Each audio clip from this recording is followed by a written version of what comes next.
All right. Well, good afternoon, everybody, and welcome to yet another Eagles Wings podcast. Really excited about this one. We have the great Cliff Duran and his team and staff that are going to share what they do all week and give us some insights as to their schedule and how they approach their ministry. And just really excited to be able to partner with them today. And this will be interactive, so you can ask questions and make comments. Most of them will probably save till the end, so keep notes of some things you want to talk about or ask, or maybe some comments you want to make. And I think Cliff's going to introduce them and have each of them go down the line and share what they do all week, and then we'll open it up for some discussion. And really excited about this. So, Jason, why don't you lead us in prayer, and off we go. Thank you. Lord, thank you for today. And we're grateful for the opportunity to just take a little bit of time, Lord, to listen and to learn. And Lord, thank you that we can sharpen each other. Thank you that we're all rowing in the same direction, but we have nuances and things that are unique about our situations. And so I pray that what we hear today, Lord, will uh, allow us to think creatively about how we do what we do. We want to be efficient and we want to be the best we can be for your glory. So I pray you just guide the conversation today and just open our hearts and ears and minds in Jesus' name. Amen. Amen. And before we get started, just a few quick commercials in case I forget to let you know about them.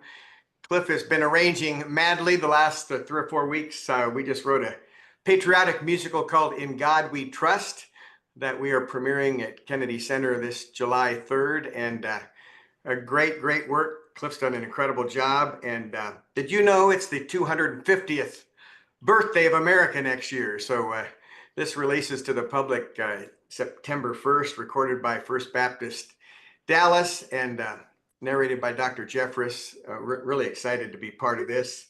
And then 11 new anthems we're recording orchestra for next Thursday here at Studio 78. Some of the best new worship choruses coming down the pike, all arranged in keys that congregations can sing in, believe it or not. Arranged by Cliff for 4-part choir and for orchestra, and just done a great job with the whole new worship community brand. I think a lot of you know what I'm talking about. Just the newest songs coming out, the greatest arrangements put in keys choirs can sing, and mistake free. We have Ken Barker in-house, works full-time for us, and believe it or not, it's actually mistake free. So, and then don't forget, Tuesday we have a reading session, CCT Simpson Music Christmas reading session with Cliff and Daniel Simpson and myself. We'll be reading through the brand new work called The Blessing of Christmas, the 24th project in a row. Started these when I was a young, thin man, and now look. But you're going to love the new product and projects in that. That's The Blessing of Christmas, and then some new anthems we'll be sharing with you.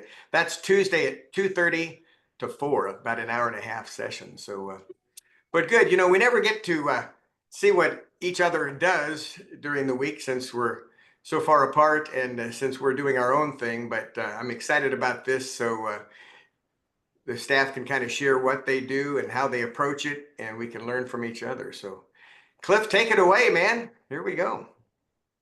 All right. Thanks, Phil. Thanks for the opportunity. And it's great to see a lot of familiar faces on the other end. I've only been at First Dallas since August the 1st, basically. Actually, our sanctuary caught fire 48 hours before my family flew here and moved here. So it's been absolutely wild. Just yesterday, Jared took me on a tour of parts of the building we're about to reopen that I still had not seen until yesterday. So it's been amazing to see the Lord and what our team has been able to accomplish and getting things back up and running. But I will say the focus of our leadership, even throughout a setback like this fire, has been amazing. Our pastor and our executive pastor, Ben Lavorne, they've really done an incredible job navigating this. So arriving here around August 1st, the first thing I noticed is how thorough the ministry is here.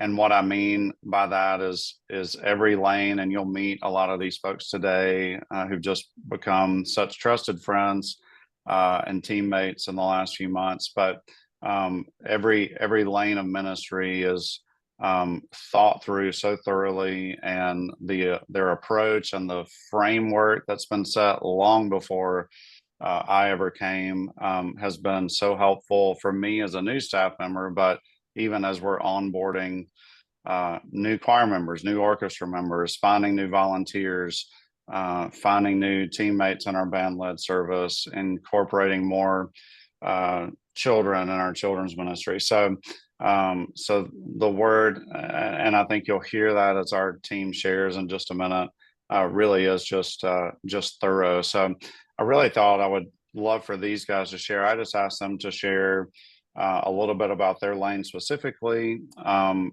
then I'll circle back and just fill in any gaps and give kind of a broad view. But I want to be sure you get to hear from them today. These are just the best of the best. I'm so thankful for each of them.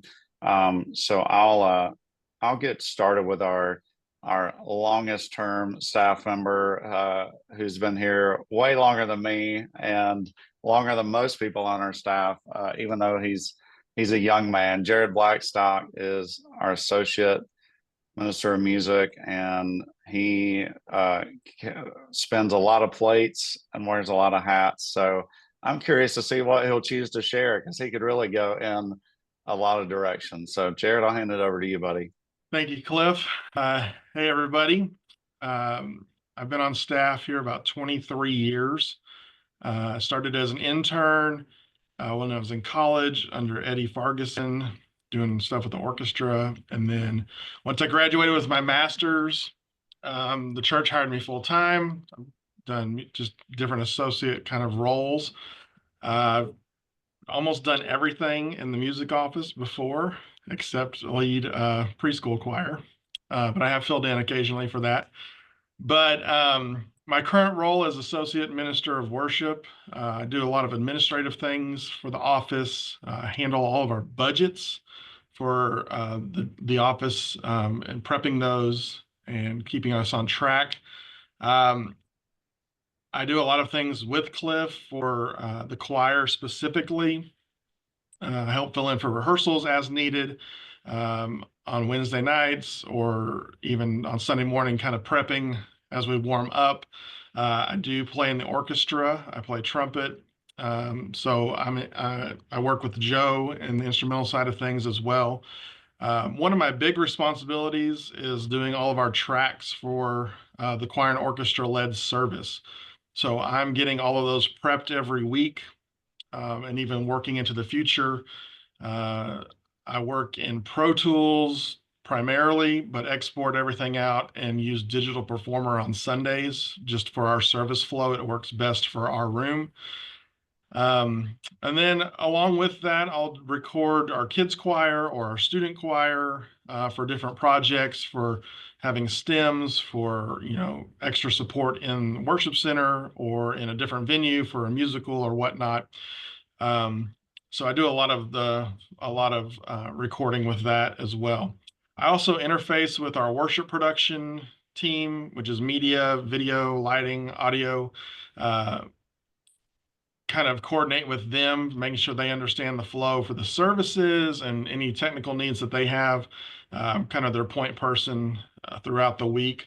We have a production meeting that we meet with that team specifically every Tuesday for about 30 minutes. We talk for the upcoming service on Sunday, and then 3 additional weeks out. So we plan 4 weeks out at a time, generally speaking. And then we'll talk about special events as they arise and whatnot. Obviously, like Palm Sunday and Easter coming up, we've had some discussions about that. We do a big Palm Sunday Lord's Supper service here, and then we also do a big concert in the park that I kind of help oversee some of those things as well.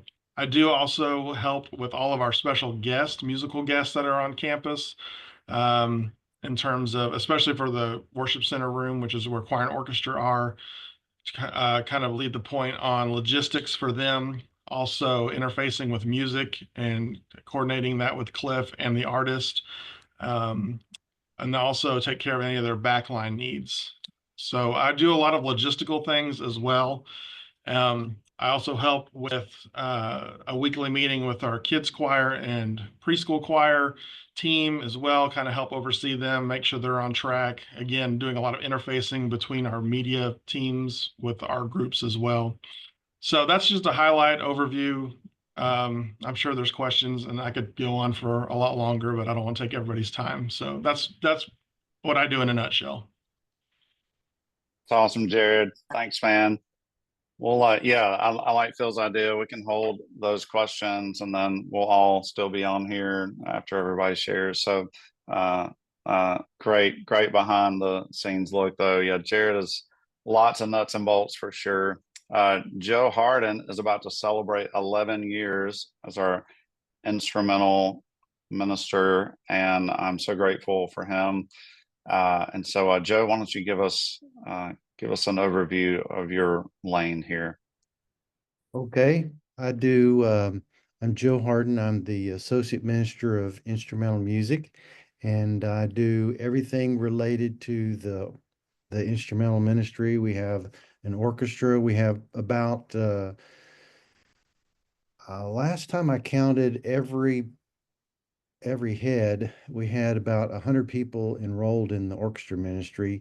Over the last month or so, we've been averaging about 71 participation on Sunday morning, which is some of the highest numbers we've ever had in the history of the orchestra. So we're just excited about how the Lord's blessing in that way. We have about out of 100 people, I would say about a dozen of them are compensated at some level. We have a paid concert master who serves under me. Allie is also my assistant here in the office, and she provides a great service in that way. During college, she did an internship with the Dallas Symphony Orchestra in the library. So she brings a lot of understanding of the logistics of working with an organization like this. So she's been very, very helpful. In addition to being a fine violinist, the library is something we're still committed to. We still do paper music for everything. I know a lot of my colleagues have gone to tablets, but we're still very much committed to paper. It works better for us, and we have a lot of people that function better. It's odd. My assistant, being in her 20s, she still very much prefers paper and pen. So it's just something that we've stuck with. So Allie's been very good to develop, by my encouragement, a group of library volunteers who come in and work through the folders.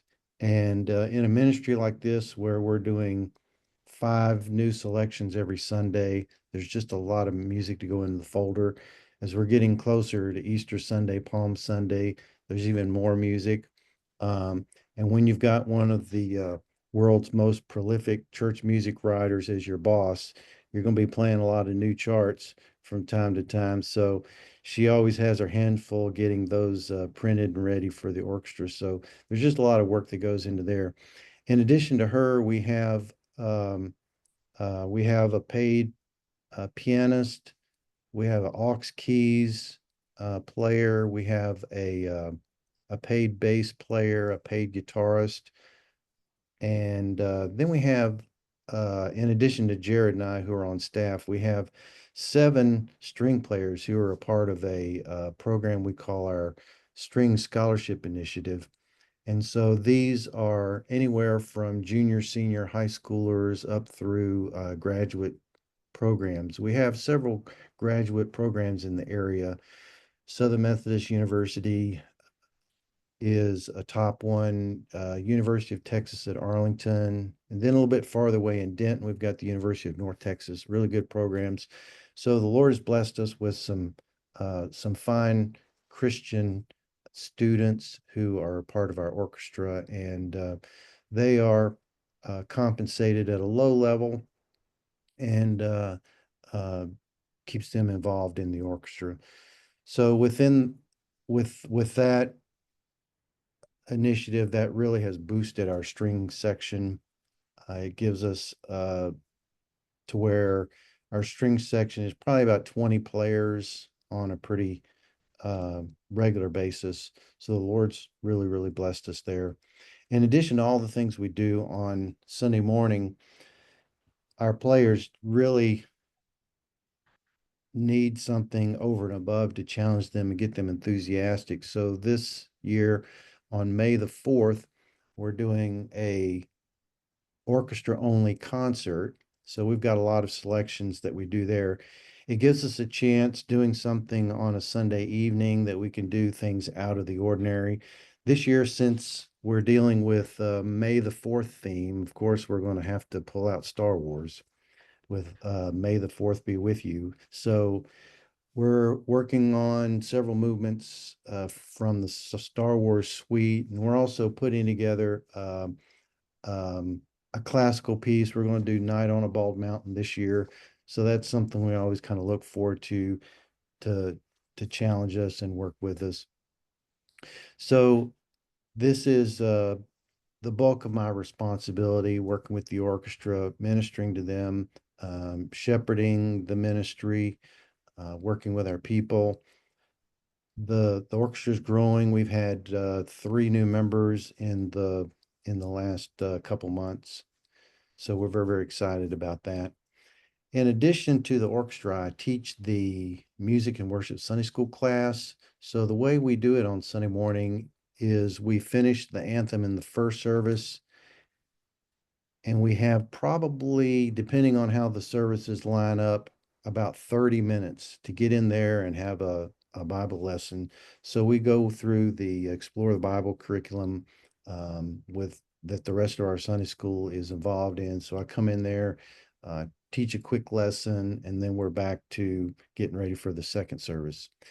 I do have degrees in composition, so I love writing for the orchestra, love writing for our ministry as those opportunities present themselves.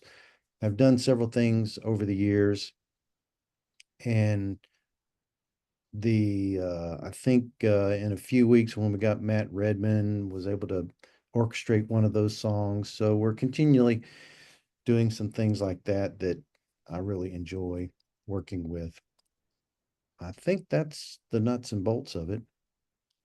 Well done, Joe. Joe, I love that it was like part compliment, part jab. That was amazing. That was enjoyable to listen to. Thank you. I'm glad you also mentioned the Sunday school class. That's one of I have many favorite things about Joe, but the fact that he, in the scheme of a busy, busy morning, is willing to step out of the worship center, open his Bible, and teach God's word right in the middle of a full morning is a wonderful thing. So, well, many, many years ago, even before our pastor came, which was over 17 years ago now, our church launched a second style service. At that point, our main service was more traditional than it is now, and that service has had many leaders. Caleb Moore was one of those leaders, who's now the worship pastor at Prestonwood. It has moved from venue to venue based on the season, what the church was doing building wise, what had caught on fire. All of those things have played into where our band led service has landed. Kelsey Carlisle is the leader of that service. She's a full-time associate here on our team, and also wears a couple of other hats besides the one she's physically wearing right now. She oversees our Christmas production in a newly assigned role, the logistics of that, especially from the stage side of things. Jared, as he mentioned, does a whole lot on the back end and on the track side of things. And obviously Joe's preparing the orchestra. So she's already in our new creation of this year's concert, done a ton of work, and we'll continue to schedule those meetings, decide what we need to address that week with our production team and so forth. And so super glad to have Kelsey on board, and she's also just a fantastic worship leader. So the sanctuary that I spoke of at Caught on Fire in July was the venue for the band-led service. And so for a while that service ceased to exist. And then because there was a need for it and a lot of requests for it, we relaunched that service. Kelsey and her team did a few months ago. But even now, as we reopen more places, she's on the move again. And so she can share about that as she's sharing about her role and all that she does here. Kelsey? What Cliff is alluding to is that I've had like the craziest year of my life. So, but God's been good through it and we've learned a lot. But I have been with First Dallas in this particular role for about 6 years, coming on 6 years. I have a great team. I have a worship leader that works with me part-time. He takes on some of our pastoral roles and also does some of the technical side of things. And I also just have a great team of staff instrumentalists and worship leaders, but also a really incredible team of volunteer instrumentalists and worship leaders. And so we are kind of in a rebuilding phase right now, as Cliff was telling you that we lost our building in that fire. And so we've been in, we have a gym on campus that was created to be able to transform into an auditorium. And so that's what we've been doing for the last several months, is every Saturday that room gets transformed into an auditorium style. And we are bouncing back and forth. But we have an incredible producer in our worship production ministry that is dedicated to this service. And he has just helped us pull all those loose ends together. And the team ultimately was so great to just buckle up and be able to put in the hard work that it takes to essentially be in a kind of church plant type of model for a little while. And it wasn't all of that different from what we have kind of always modeled this service after. Truly, because by nature this service is a smaller attended service and we've been in smaller rooms, it's also opened up incredible doors for us to be able to focus on community and that really be the driving force behind our why, and give our congregation a reason to invite their community, invite their friends to be a part of something that's really special. So amongst a lot of hats that I wear, I plan and lead the worship service, do all of our recruiting, and work with developing our team and leading the team. But I also take on almost a campus minister type of role, where I'm kind of the visionary and leading the charge behind how are we growing this ministry, how are we reaching our community through this opportunity. I have the great opportunity also to collaborate a ton with our education staff. Many of our ministers in our education staff in young marrieds, singles, college, student ministry, they are all so hands-on in this service. So it's really a unique ministry, and it's thriving. And we're looking forward to a new season. As Cliff was saying, we're getting ready to move into a new venue, but this time it's going to be a permanent venue. So we will officially not have to set up and tear down a stage every single Sunday. And I know my drummer could not be more happy. So we are thrilled for a new season. Cliff was mentioning also that I am taking on some roles with our Christmas production. I am primarily a vocalist, but I have been in kind of the musical theater world since I was very young. So it's just a really natural shift for me to be able to add this. And I love it. I got to kind of step in with it last year, alongside Jared and Joe and our kids and students. And it's just the best of both worlds for me, truly, to be able to lead worship and to minister to people week in and week out, but also be able to fill this bucket where I love using the arts and music to be able to glorify God. And so it's just been a unique year. It's been a year of growing, but I think I read this somewhere the other day that most people can say that the biggest growth in their spiritual life that they have seen in their walk with Christ has been in those difficult years. So God has been good. We've seen a ton of fruit. So that's my ministry in a nutshell. Great. Awesome. Thank you, Kelsey. One thing I'll mention with Kelsey and the band led team, and this was obviously very easy to start doing right when I came, when the band led service didn't exist. Kelsey, she mentioned another worship leader, Abel, who is part of her team, and Dennis. Those are the three primary worship leaders in the band led venue. So immediately in August, they started leading in the worship center, and just to for our team to band together, serve together, lead together. And so once the service relaunched, we're working on even a more strategic effort to have one of those leaders in our room on rotation, but still serving the band led venue in that room as well, just to have shared leadership across the board, for none of us to be a stranger to our congregation as worship leaders. So we're working to that end. We'll also have a Sunday at the end of May where we're all together in one room for a special Lord's Supper focus service. And then anytime we have evening events, nights of worship, things like that, we're just very intentional. Anytime we can bring our team together to lead, I just have found that to be extremely valuable and just healthy for the church as a whole. I'm going to move by ages. We got two more folks to introduce you to. David, not age of the person, but the age of the people they serve. Sorry, I want to be careful there.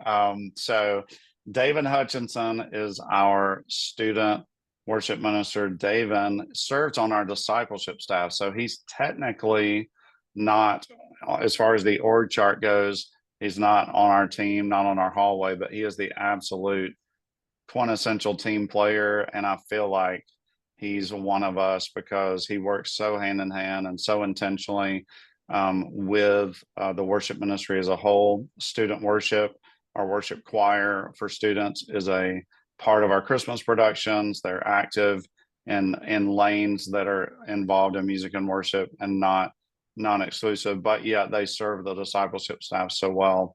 And I will say this about our student ministry: they serve David and the students and student choir so well.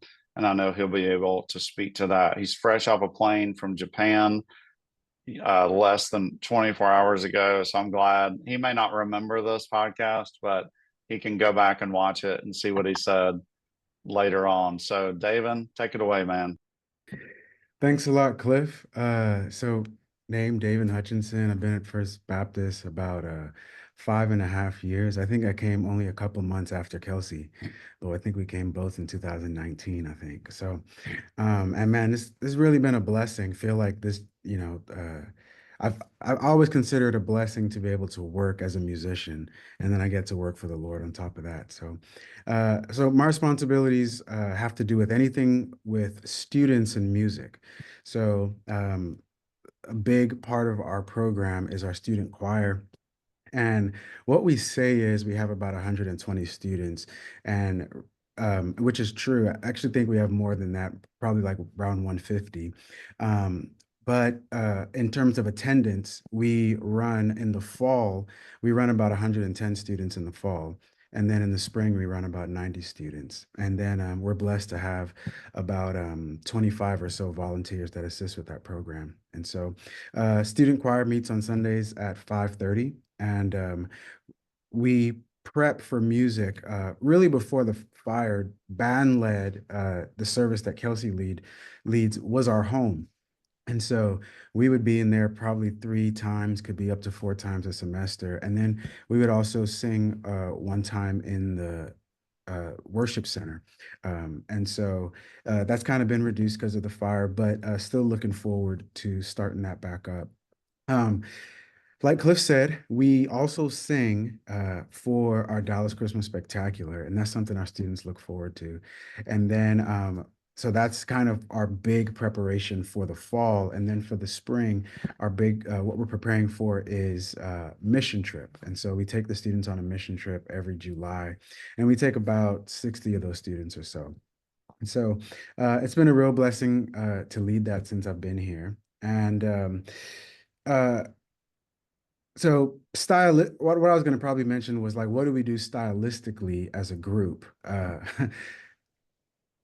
I would call us more of an eclectic choir than anything, because we kind of run the gamut.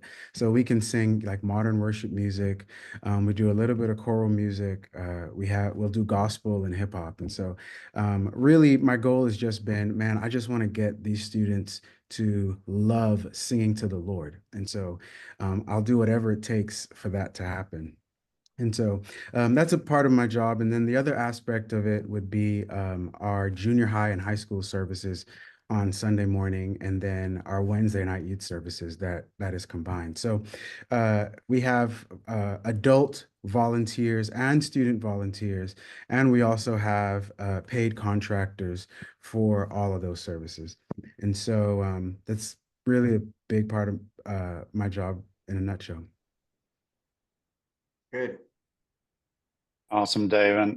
Thank you, buddy. I'll say that when they are meeting in student choir, that's a part of our discipleship university. So we have other things going on, like where their parents can come and also have a Bible study to attend, or Joe leads an instrumental ministry training young violinists and beyond on Sunday evenings. So there's a lot of things happening. So there's programming built around it. Obviously, in a downtown church, the more things you can offer in a window of time, the better off a whole family, the better chance you have of the whole family coming to be a part. So it's an awesome ministry. Kathy Gilliland is our kids worship associate. We're so grateful for Kathy. And she's also gonna, we have a preschool, she has a preschool music associate as well, who's not with us this afternoon, but she can give you an overlay of all things kid worship. So Kathy, I'll hand it over to you. Thanks. Can you guys hear me okay? I had some audio issues. So I am Kathy Gilliland, and I came to ministry in kind of a roundabout way. I was a 19-year music educator in the public schools, and I taught in the elementary school classroom. And I was hired coming out of COVID. So when the church hired me, I was asked to start doing children's choirs virtually. So our kids worship ministry was on Zoom, and kind of jumped in with both feet. And when we came back in person, we just started growing back, as most churches did. Kind of a snapshot of my year. Anytime there is a large group worship experience over in the children's area, I work pretty closely with our children's minister, and we anytime they're having a large group worship, I'm there, or my preschool associate is there. And so Sunday mornings, that looks like 6 different large groups, 2 different Sunday school hours. And then Wednesday nights, we'll do the large group worship time with Awana. So there's three different large groups on that evening. Anytime there's like a once a month mommy and me type music play date that my preschool music associate does. And so any support that children's ministry needs as far as large group worship, that's kind of where we slide in. That's how we support in a big way through VBS, through all of their large events as well. Fall, Christmas, like our fall semester is basically pushing towards this year. Our snapshot was we ended up doing a night of worship where we combined our wiggle worship, which that's our 3-year-olds, 4-year-olds, and kindergartners. We just call them wiggle worship because that's a lot of what happens on the stage when they perform. So they combined with my kids' worship, which is 1st grade through 6th grade. And then also with Davin's student worship, and he's got the 7th through 12th graders. And so we had one combined night of worship in the fall that we moved towards and that we kind of celebrated. And then we extended that semester into our large all church Christmas production that Cliff has mentioned, where we had a group of kids that continued after our semester would basically end. And so they continued and performed in our large Christmas spectacular. And then when we move into the spring in kids worship, in my age group, we move towards a full-scale musical. And so this year we were working towards Christy Simpson's Pray Station. So we just finished presenting that to the church, and the kids had a great time learning all about the Lord's Prayer. And then, so we finished that up, and we are now moving into our summer camp, it's a music arts camp that happens in June, usually towards the end of June, where we have instruments, Orff instruments and world drums and dance and several different of the arts aspect of things available in a day camp setting from 9 o'clock to 2 o'clock for the 5 days that we do that camp. Past that camp into July is when we do most of our Vacation Bible School support with our children's ministry. And then we'll move right back into prepping for fall for the next year. So it's kind of a quick snapshot, but that's where we're at right now. Great. Thanks, Kathy. Yeah. Man, I'm so grateful for these guys and our entire team. It's quite a collaborative effort, and I'm super grateful for each of them. I'll just mention a couple of things, and then if there are any questions, anybody who you've heard from today knows more about this ministry than I do at this point. So that's why they're on here, and it'll be quite a resource for you. One thing I'll mention, we love to plan worship as a team. Our Christmas concert we've mentioned is a team planned event. So Kelsey, Jared, Joe, and myself meet every Monday morning. And Jared mentioned we're planning 4 weeks out. So our team plans together. It's collaborative. Everybody has a seat at the table to bring ideas, and so I'm grateful for that and their input into, especially as I'm gaining more and more context about where we are and what has worked in the past and what hasn't worked, and things like that. It's super helpful to have a team around you. Second, I'll mention David has been so helpful and collaborative in our initiative to he has an amazing student choir. We have a wonderful, faithful and growing adult worship choir and orchestra. But the gap in between bridging student choir to adult choir and student musicians to adult orchestra is something I think every church has to think intentionally about, and keeping students involved when they go off to college, things like that. So we are right in the throes and like the early stages of an initiative that David's helped create, where we give juniors and seniors in high school the opportunity to sing with our adult choir every Sunday. So they're not coming to choir rehearsal, but through Planning Center, they have the option to learn music on their own. Does that mean they're as rehearsed as our adult choir? It does not, but I'm convinced that we are way more helpful to them in the scheme of keeping them involved than they are harmful to the overall sound of a mass choir. So I'm a firm believer in getting students onboarded so that when they graduate high school, it's not a foreign concept for them to walk right into adult choir rehearsal. So that's the plan. That's the end result, is to bridge that gap.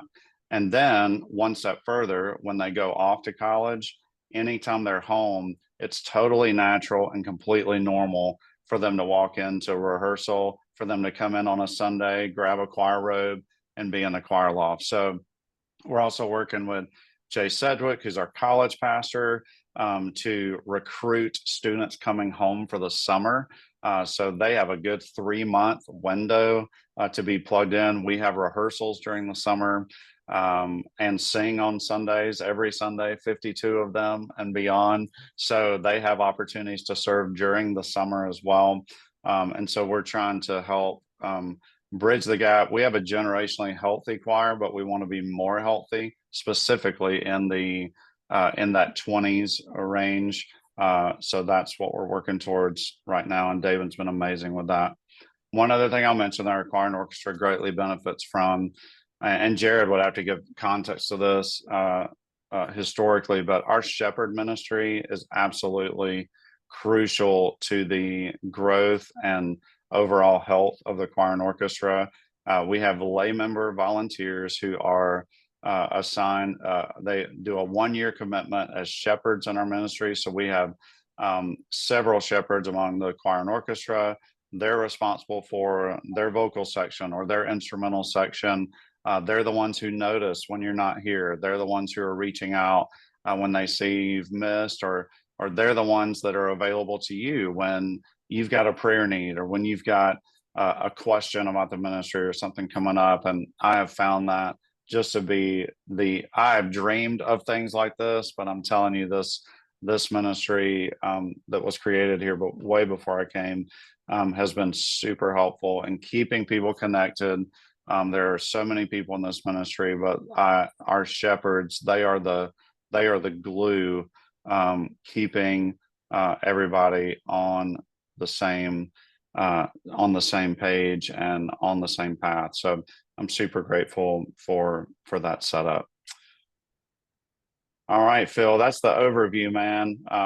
So Yeah. we're wide open for any questions you or anybody else would have. When do you meet as a staff, as a worship staff?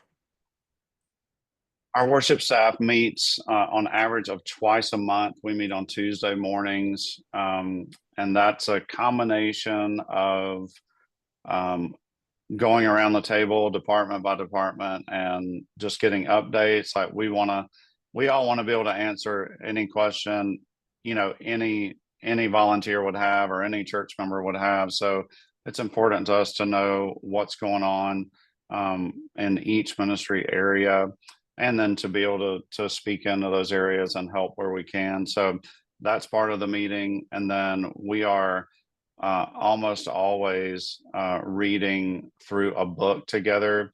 And so the back part of that meeting is talking through whatever the assigned sections were for the 2 weeks prior. And those have been just awesome conversations.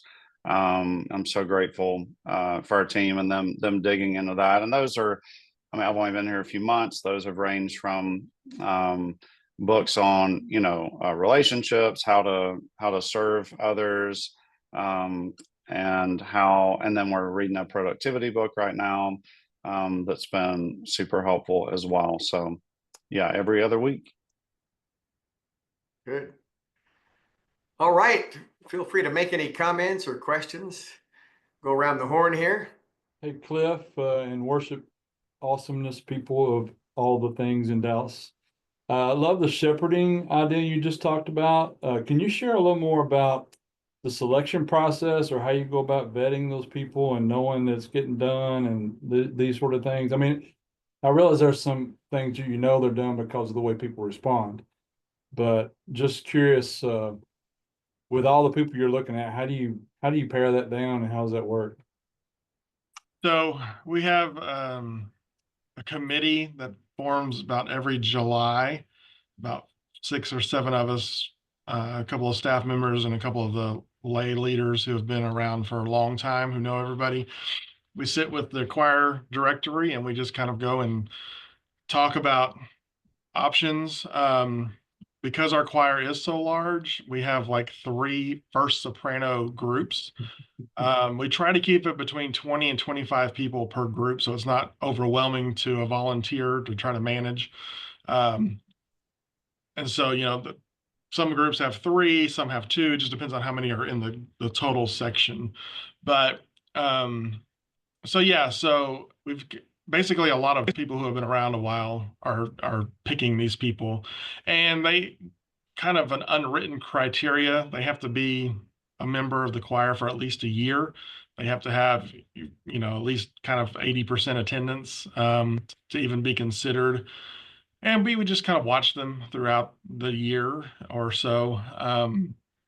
And that's how we pick them and select them. And then we do have some written guidelines that we give them to kind of follow. And they report to a membership person who is kind of over a shepherd to the shepherds, so to speak, who has access to staff to get answers if they don't know the questions. So it's kind of a tiered step level organizational chart. But the shepherds, so a little background on that. We had section leaders for decades at this church. And then about 15 years ago, we got away from calling them section leaders to calling them shepherds, and really less musical detail and just more about the person. And like Cliff said, they can have prayer request conversations with kind of a one-on-one person, or just ask, hey, what are we wearing for the Christmas show? Or, those kinds of questions. But our shepherds reach out to their group at least once a month on average. Some do more than others, but they have to do it at least once a month via email. But then a lot of them, they'll see their group on Wednesday night before rehearsal, and they're just having personal conversations with them and just keeping in touch with them. And so once we made the shift from music section leader to just caring for the person, it has really helped, at least with the choir in that aspect. And then we do have a prayer ministry as well, where there is a prayer coordinator, so that people can specifically send prayer requests to that person, who creates our prayer report for the ministry as well. But those things get shared by the shepherds or to the shepherds. And so, we've just got some hierarchy. But then the shepherds are kind of the boots on the ground to the mass people. Well, thank you, Jared. I appreciate that. Using the word shepherd makes it way more pastoral than, like you said, it takes the technical mess out of it. Yeah, exactly. Yeah, thanks. I got a question or two to ask. And these are rapid fire. You can answer them quickly. Joe, do all the orchestra players wear ears? And where's that mix coming from? And Well, the short answer is no, they don't all wear them, because we have some that are not comfortable with that. But we make it available to everybody and encourage everybody to do it. And so we have we've got ME1s, what is it, Allen Heath ME1s spread out throughout the orchestra, and they build their mix off of that. So we have we've been able to get enough of them so that we have one per section. So, like, for example, in the trombones, they'll have one in the middle of the section. They can tweak their mix there. Yeah. The rhythm section players, they have, their own individual ones. All right, cool. That's helpful. Kathy, just real quick, when do you guys rehearse? When do the kids rehearse? Our kids are they're tied to the DU schedule. So it's either 8 to 9 or 9 to 10 weeks, fall and spring, but Sunday evenings from 5:30 to 7 p.m. Okay. Yeah, that's great. That's, because we've been praying about launching a new student choir, and I think Sunday nights would work for students for us. And Devin, is it 7 through 12 all in one room? You got them all together? Our middle school is 6, 7, 8. So we're trying to decide how to actually launch it, in the best way. But I think we can get them there on Sundays. And our church is a neighborhood church, so people are close and they can, drop their kids off easily. It's kids choir that's been the bigger challenge because of a new preteen ministry that's exploded, that's taken 4th and 5th graders kind of out of the loop. And so, so that's kind of where we're kind of walking that tightrope right now. And then I wanted to ask, Devin, the middle school and high school worship services, who plans those services? Are you planning those as well as what music the choir's doing? Yes, sir. Yeah, I plan all the services, but I do have paid worship leaders on a rotation for those services. So we do students with adults combined, and it's actually a cool mix. I like that we do that as well. So basically, Cliff doesn't do anything but just sing on Sundays. Is that right, Cliff? That's what you? That Exactly. Awesome. I knew that somebody would draw that conclusion Right. eventually once you I heard from love it. everybody else. So Thank you, Phil. I've been very enlightened today. That's great. I'm just kidding. Hey, thank y'all for the time. This has been great because it's just Yeah. to get out of my world and hear what others are doing is so very helpful. Very. Hey, Cliff, can you hey, hear me? hey. Yes, Yeah. sir. Hey, I'm curious about the recruiting process for choir, orchestra, or Joe. How you do that? Is it a seasonal commitment? Is it, some will say you have a window of 2 months, or I don't know how you guys do it, but also what's the process of, do you do an interview for the new recruits, and how are they brought in? So a couple of questions on that. Yeah, and great question. So just last night after choir rehearsal, I led a choir orientation class. And so that was for, I think last night we had 5 or 6 people. And that means that they've attended so many rehearsals, sung on so many Sundays. I think, Jared, it's 3 weeks, I think they've been coming. Yes. For 3 weeks. So after they come the first week, we immediately give them like access to Planning Center. Our entire choir and orchestra is on Planning Center so that they can listen and learn from day one. Because as you know, I mean, diving into a ministry, having to, hey, thanks for coming to choir. We're singing these 4 songs you've never learned on Sunday, if you want to join us. So Planning Center kind of helps them get more comfortable right out of the gate. But then that orientation class is where I just walk through all of here's what time we really want you to be here, how to be welcoming to new folks coming behind them. We wear choir robes. So once they finish orientation is when they get assigned their own specific choir robe. How that process works, for the weeks prior to that, they're just wearing a guest robe. And so that transition happens by way of orientation. We even sing in the orientation class. Like we close the orientation, it's a very casual, and we don't call it an audition, but they all have an anthem. We all sing it together in the room. Some of our shepherds are in that orientation class, and basically that's just for me to make sure there's not some crazy rogue voice that we need to have maybe a one-on-one conversation with. So it doesn't mean we're not expecting everybody to be amazing. But it is that final, like, all right, we're all good. These people they're in the best lane, that they can be in to serve. Is there a better spot for them? And so that is part of orientation as well. In that orientation class, you mentioned an interview. I begin that class by asking each of them how they came to know the Lord and how they came to First Dallas and what made them want to join choir. So I lump that interview into getting a piece of their testimony and hearing them share it publicly, which I think is so important. And it's even just part of us discipling them to do that, on the everyday. And so that's a chance. Like if there's a red flag and something they say or something I want to follow up with later. We just had a choir member baptized a few weeks ago, who came from another denomination that didn't immerse, things like that. So that orientation class really helps us. In that orientation class, we tell those people that they are the best recruiter for the choir. Last night, of those 5 people, 4 of them have been at this church like over 10 years. To which I say, where have you been? Like, what took you so long?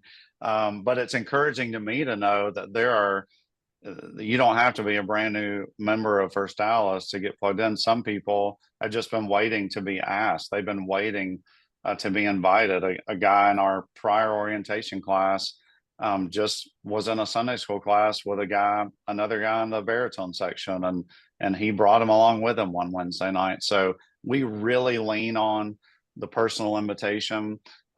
We also provide the choir and orchestra with invite cards, like business card size, and encourage them just to keep them with them, and be ready on a Sunday or a Wednesday as they, interact with other church members and their Sunday school class and before and after church, to always be on the lookout for new members. So since I've been here, we haven't done a mass marketing type campaign. In previous years, they have done hey, come sing for, sing in the Easter choir. We're having Matthew West on Palm Sunday. Come sing on that Sunday, in hopes that they stay on after that. But so far, it's just been, hey, come be a part of what the Lord's doing here in this ministry. Thanks a lot. That's great. Good. Anybody else? I'll ask one more. Yeah.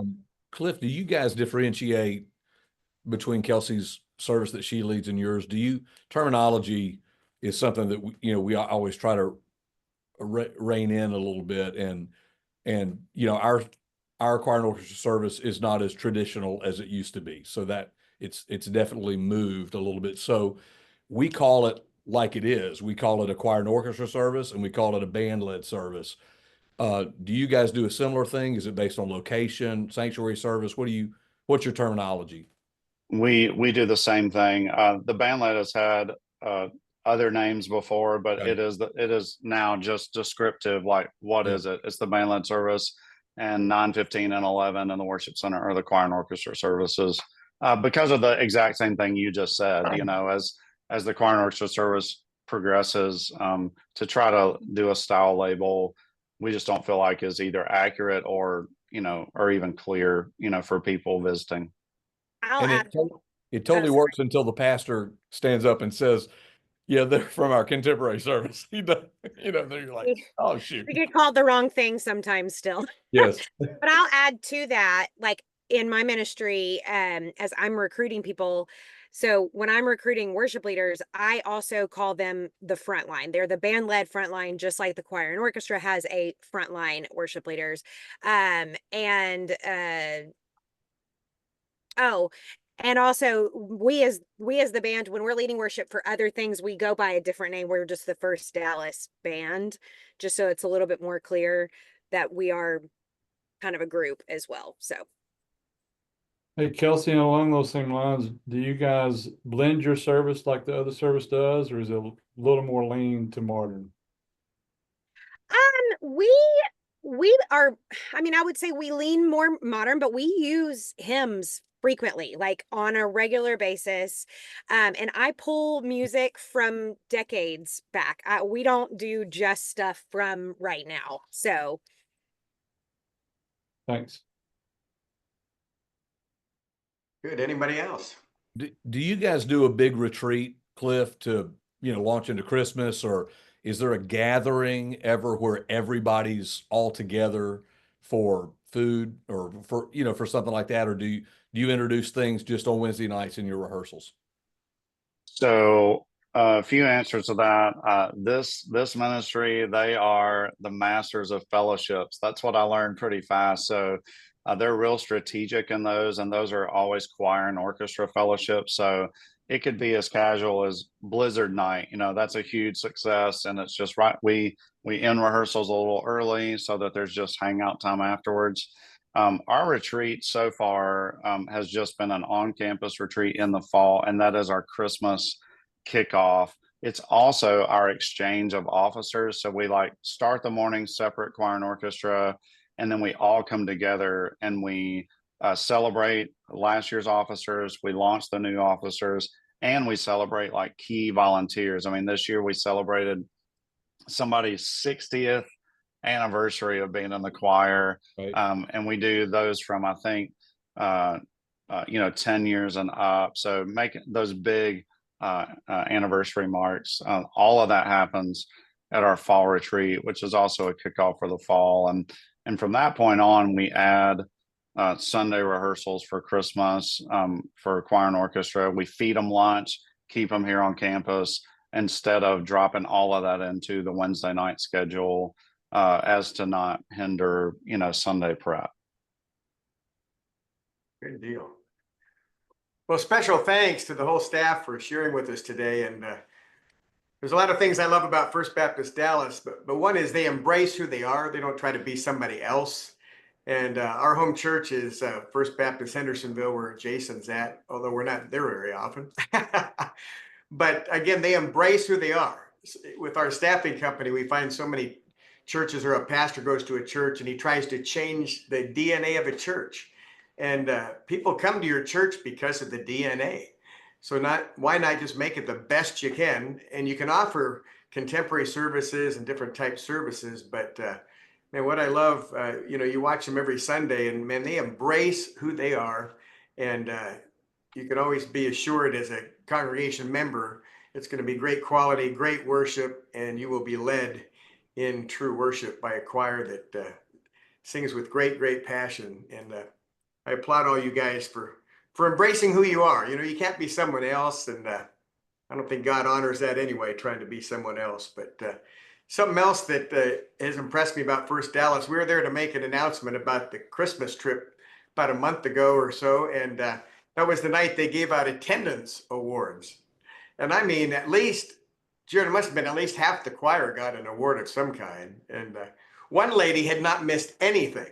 I mean, she came to every single event and they gave out awards that night. It was pretty impressive. It took a long, long time to give out all those awards and just amazing, amazing. So I got a question for the staff. Have you ever seen Cliff rattled before? Cliff is the calmest guy I've ever met in my life. I mean, he can be in the middle of the night doing arrangements for Phil Barfoot and just be as calm as possible. I saw one arrangement come in at 1:30 and then one at 6 a.m. I thought the guy didn't sleep last night, but you'd never know it. I love it. Cliff's a prince of a guy and just a great friend and a great staff. Thanks so much for sharing with us today. I appreciate all of you hanging with us today. And don't forget, we have one slide to show you about for next Tuesday. Don't forget the Christmas reading session with Cliff, myself, Daniel Simpson, and we'll be going through the Blessing of Christmas, brand new work, and also some great octavos and anthems. And then, hey, we're giving away a free trip and 4 Amazon gift cards. So join us next Tuesday afternoon. It's 2:30 to 4 o'clock. So God bless you guys. Thanks so much. And hey, we have to get the proverbial picture. Everybody wave at me. Here we go. All right. God bless you guys. We love you. And Thanks a bunch, Phil. take care. Thanks so much. Thanks. And all a good night. See you.